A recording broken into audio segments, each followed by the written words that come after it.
একদিন সামার অনেক কাঁদছিল। আমি বললাম, কাঁদিস নি, আমি একটা গল্প শোনা। সামার বলল, ঠিক আছে মাম্মি, গল্পটা শোনাও। একদিন 3 বন্ধু ঘুরতে বেরিয়েছে, বরফ, কাঁচা লঙ্কা আর পেঁয়াজ। সেদিন ছিল গরমকাল। বরফ বলল, আমি যদি মরে যাব তো আমার মরাতে কে কাঁদবি? বরফ আর কাঁচা লঙ্কা আর পেঁয়াজ 3 জন মিলে ঘুরতে বেরিয়েছে। যেতে যেতে বরফটা গলে গেল। এবার পেঁয়াজ আর কাঁচা লঙ্কা অনেক কাঁদছে।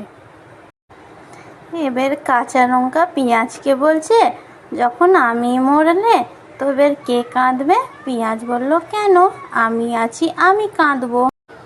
কাঁচা লঙ্কা আর পেঁয়াজ 2 জন মিলে ঘুরতে বেরিয়েছে।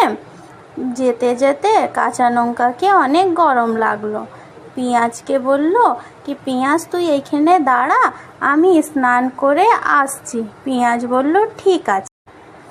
এবার কাঁচা লঙ্কা পেঁয়াজকে বলছে, যখন আমি মরলে তো এবার কে কাঁদবে? পেঁয়াজ বলল, কেন, আমি আছি, আমি কাঁদবো।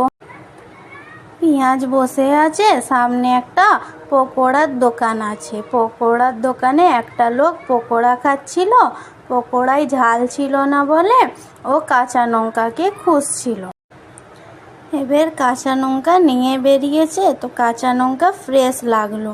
ওই লোকটা কি করলো, কাঁচা লঙ্কাটাকে খেয়ে নিল। এবার পেঁয়াজ অনেক কাঁদছে। সব লোক এসে বলল, কি হয়েছে পেঁয়াজ, তুমি এত কাঁদছো কেন? পেঁয়াজ বলল, আমরা 3 বন্ধু ছিলাম, বরফ, কাঁচা লঙ্কা আর আমি। বরফ মরল, আমি আর কাঁচা লঙ্কা অনেক কাঁদছিলাম। এবার কাঁচা লঙ্কা মরল, তো আমি খালি কাঁদছিলাম। এবার আমি যখন মরবো তো আমার মরাতে কে কাঁদবে? তখন সামার আমায় জিজ্ঞাসা করলো, মাম্মি পেঁয়াজ যখন মরবে তো কে কাঁদবে? তখন আমি বললাম, যখন পেঁয়াজকে আমরা কাটি তখন আমরা কেঁদে দিই, আমাদের চোখ দিয়ে পানি এসে যায়। গল্পটা যদি ভালো লেগে থাকে তো লাইক, শেয়ার, সাবস্ক্রাইব।